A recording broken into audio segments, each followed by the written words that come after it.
안녕하십니까. 최첨단의 성형 지식을 전달하는 은하수 성형외과 전희창 원장입니다. 자, 오늘 다룰 주제는 안검하수에 대해서 정말 맘먹고 본격적으로 좀 설명드리도록 하겠습니다. 내가 안검하수인지 알아보자. 안검하수가 사실 눈 성형을 하는 사람 입장에서는 떼어놓을 수가 없어요. 그리고 한국 사람이, 동양인이 눈이 조금 이뻐지기 위해서 고민을 하거나 성형수술을 고민을 할 때 안검하수란 단어를 반드시 들어볼 수밖에 없게 됩니다. 자, 그래서 안검하수가 무엇이냐, 이제 정의, 사전적 정의가 중요하기 때문에 그걸 소개를 시켜드려야 되는데, 사실 교과서에서는 교과서마다 약간 다르게 기술이 돼 있고, 검은 눈동자 기준으로 뭐 몇 밀리미터다, 몇 밀리미터 보인다. 검은 눈동자 이렇게 눈을 떴을 때 이렇게 동그랗게 보일 거 아니에요? 보름달처럼 동그랗게 보여야 되는데 반달처럼 아래만 보인다든지, 그러면 이제 졸려 보이잖아요. 졸려 보이는 그런 형태를 우리가 안검하수라고 얘기를 하는데, 정확히 칼로 무자르는 듯이 우리가 나눌 수 있는 기준이 있는 건 아니에요. 있다고 얘기하는 곳도 있지만, 실제 임상에서, 그러니까 실제 수술을 하거나 쌍꺼풀을 그 눈에다 만들었을 때 그게 항상 적용이 되는 건 아니고, 그 상황에 맞게 이 눈이 안검하수다, 안검하수 교정을 해야 된다라는 걸 그 수술을 하는 사람이 판단을 해야 되는 게 되게 큽니다. 그래서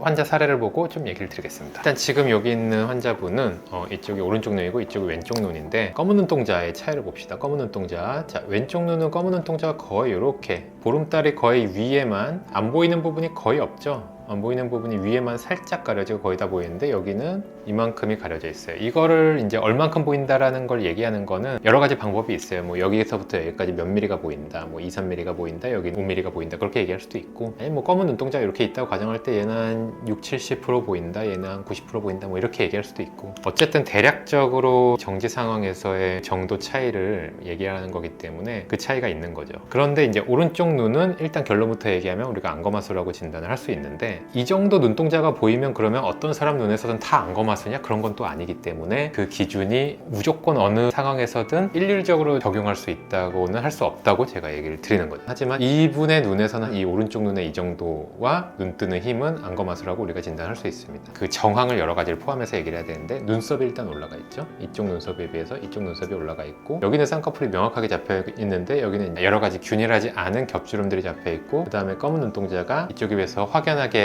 덜 보이는 상태이기 때문에, 이런 세 가지를 종합했을 때 오른쪽 눈은 왼쪽 눈에 비해서 눈 뜨는 힘이 약하고 안검하수라고 생각을 할 수 있다. 이제 이런 분이 이제 저한테 왔을 땐 저는 이제 이분의 눈을 수술로 최대한 대칭을 맞춰야 되는 그런 상태이기 때문에, 단순히 쌍꺼풀을 높이만 맞춰서 이게 해결이 가능하냐, 하지만 그러지 않은 경우들은 이제 안검하수라고 얘기를 할 수 있는 거죠. 이분 같은 경우에도 쌍꺼풀만 딱 잡아봤을 때 오른쪽은 그냥 무조건 풀리는 걸로 예상이 되는 상태였어요. 그래서 이런 경우는 안검하수 교정을 쌍꺼풀을 만들면서 반드시 추가적으로 해야 되는 그런 상태인 것이죠. 그래서 다른 사진을 또 보면 이 눈 뜨는 힘과 안검하수에 대해서 확실하게 또 알 수 있는 방법은, 눈을 위로 봤을 때, 이마를 안 쓰고 이제 눈을 위로 봤을 때는 우리가 이제 안검거근이라는 눈을 뜨게 만드는 근육이 힘을 주면서 눈동자를 딱 보이게, 그래서 이 경계, 이 눈 위의 경계를 딱 들어 올리는데, 이렇게 들어 올렸을 때 여기까지밖에 보이지 않는 거죠. 이 힘이 원활하게 전달이 되지 않고 오히려 여기 위에 큰 겹주름이 딱 잡히죠. 그래서 이 힘이 이렇게 분산되고 원활하게 작용을 하지 않아서 안검하수다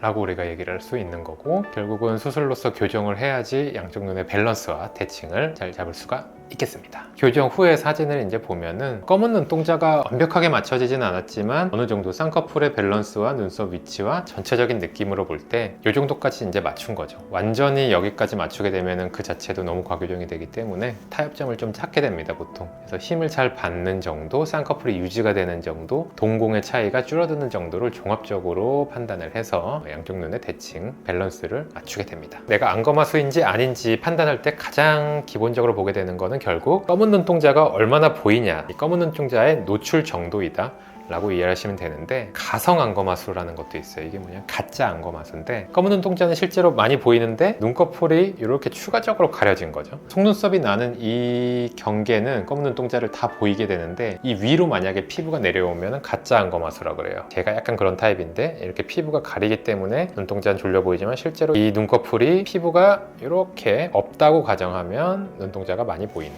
그런 상태를 가성 안검하수라고 합니다. 그래서 이런 것들은 수술할 때 조금 중요하게 돼요. 가성 안검하수를 너무 안검거근을 세게 당기는 수술, 눈매 교정을 세게 하면 오히려 과교정이 될 수가 있기 때문에, 가짜 안검하수인지 진짜 안검하수인지, 눈 뜨는 힘 자체가 문제가 있는 건지, 아니면 힘은 좋은데 피부가 가려지는 건지, 그런 것들을 좀 구체적으로 판단해야 됩니다. 하지만 여러분들이 이제 집에서 진단을 할 때는 검은 눈동자가 뭐 반내 가깝게, 보름달일 필요까지는 없지만 그래도 해도 위에만 가려지는 동그라미여야 되는데 예를 들어서 반밖에 안 보인다, 어떤 상황에서도 반밖에 안 보인다, 그리고 왼쪽 오른쪽 비교를 할 때 눈을 위로 봤을 때 이쪽이 훨씬 더 못 올라간다, 뭐 이런 차이가 있다면 안검하수로 강하게 의심하고 진단할 수 있겠습니다. 지금까지 여러분들께 안검하수를 집에서 간단하게 자가 진단하는 방법과 전반적인 내용에 대해서 설명을 드렸습니다. 본인이 자가 진단하는 걸로는 역시 부족할 수가 있고, 그래서 어떻게 해야 되냐라는 의문이 남을 수 있으니까 궁금한 점은 은하성형외과 상담실에서 저랑 얘기를 나눠보고 정밀한 진단과 개선 방향을 논의하시면 좋을 것 같습니다. 지금까지 은하성형외과 전인창 원장이었습니다. 감사합니다.